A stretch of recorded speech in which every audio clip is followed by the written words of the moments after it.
बिहार के गया जी में शादी के नाम पर बड़ा धोखा। राजस्थान से आई बारात, फेरे के कुछ घंटे बाद ही दुल्हन और पूरा परिवार फरार।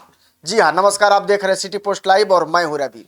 बिहार के गया जी जिले से शादी के नाम पर कथित ठगी का एक ऐसा चौंकाने वाला मामला सामने आया है जिसने सभी को हैरान कर दिया है। राजस्थान से सपनों की बारात लेकर पहुंचे एक दूल्हे को उस समय बड़ा झटका लग गया जब शादी की सभी रस्में पूरी होने और 7 फेरे लेने के कुछ ही घंटों के बाद ही उसकी नई नवेली दुल्हन पूरे परिवार समेत फरार हो गई। इतना ही नहीं, दूल्हे का आरोप है कि दुल्हन पक्ष लाखों रुपए का जेवरात और कीमती सामान लेकर भी फरार हो गया। अब पीड़ित पक्ष ने पुलिस से न्याय की गुहार लगाई है और पूरे मामले की जांच शुरू कर दी गई है। जानकारी के अनुसार राजस्थान के टोंक जिले के रहने वाले संजय पटवा की शादी गया जिले के बेलागंज थाना क्षेत्र स्थित दरियापुर गांव की एक युवती से तय की गई थी। शादी की तैयारियां पूरी होने के बाद संजय अपने परिवार और रिश्तेदारों के साथ बारात लेकर बिहार पहुंचे। गांव में पूरे रीति रिवाज और पारंपरिक तरीके से शादी समारोह आयोजित किया गया। बारात का स्वागत हुआ, जयमाला की रस्म निभाई गई और रात भर विवाह की सभी रस्में धूमधाम से संपन्न हो गई। दूल्हे और उसके परिजनों के अनुसार शादी से पहले दोनों पक्षों के बीच कुछ आर्थिक लेन देन भी हुआ था। पीड़ित पक्ष का आरोप है कि दुल्हन पक्ष की ओर से बताई गई शर्तों के अनुसार उन्हें एक बड़ी राशि दी गई थी। दूल्हे का यह भी कहना है कि उसने शादी के दौरान दुल्हन को सोने का मंगलसूत्र, सोने की अंगूठी, चांदी की पायल, इसके अलावे कुछ और अन्य जेवरात भी जो महंगे थे और महंगे कपड़े भी साथ साथ वो दुल्हन को दिए गए।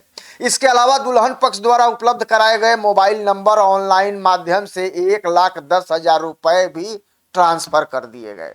अब देखिए, शादी की सभी रस्में पूरी होने के बाद दूल्हा और बाराती रात में आराम करने चले गए। सभी को उम्मीद थी कि अगली सुबह पारंपरिक रीति रिवाज के साथ दुल्हन की विदाई होगी और वह अपने नए घर के लिए दूल्हे के साथ रवाना होगी। लेकिन सुबह का दृश्य पूरी तरह से बदल चुका था, यानी कि यहाँ बहुत बड़ा खेला हो चुका था।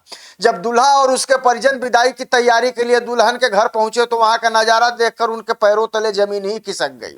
घर के मुख्य दरवाजे पर ताला लटका हुआ था और आसपास कोई भी दिखाई नहीं दे रहा था। स्थानीय लोगों से पूछताछ करने पर पता चला कि देर रात या तड़के सुबह ही दुल्हन समेत पूरा परिवार घर छोड़कर कहीं फरार हो गया। दूल्हा पक्ष ने जब आसपास तलाश शुरू की तो पता चला कि घर के सभी सदस्य, रिश्तेदार और नई दुल्हन भी गायब है। आरोप है कि वे अपने साथ नकदी, शादी में मिले उपहार, जेवरात और अन्य कीमती सामान भी लेकर रफू चक्कर हो गए हैं। कुछ ही घंटों पहले जहां शादी की शहनाई बज रही थी, खुशियां मनाई जा रही थी, वहां अब निराशा और हंगामे का माहौल उत्पन्न हो चुका था। खुद को ठगा हुआ महसूस कर रहे संजय पटवा ने तुरंत डायल 112 पर कॉल कर पुलिस को घटना की सूचना दी। इसके बाद वह अपने परिजनों के साथ बेलागंज थाना पहुंचे और पूरे मामले की लिखित शिकायत दर्ज कराई पुलिस के पास। शिकायत में उन्होंने आरोप लगाया कि यह एक सुनियोजित साजिश थी और शादी केवल पैसे तथा कीमती सामान ठगने के उद्देश्य से ही कराई गई थी।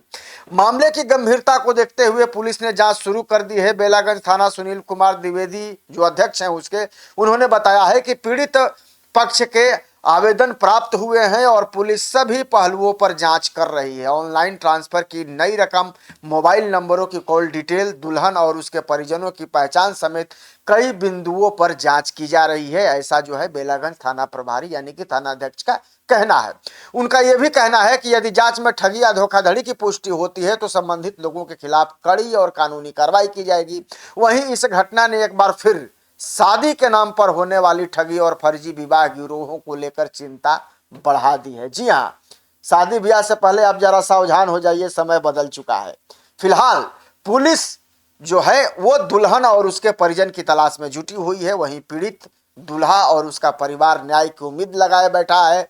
अब यह मामला इलाके में चर्चा का विषय तो बनना ही था और लोग इस शादी के नाम पर नई नई कहानी गढ़ रहे हैं और इस तरह के ठगी के स्वरूप को देख करके भौचक्के भी हैं और सोच रहे हैं और कह भी रहे हैं कि ये जमाना कैसा आ गया। बहरहाल, आप क्या सोचते हैं इस खबर को लेकर के? अपनी राय कमेंट में जरूर दीजिएगा और ज्यादा से ज्यादा खबर को लाइक और शेयर भी कर दीजिएगा। धन्यवाद।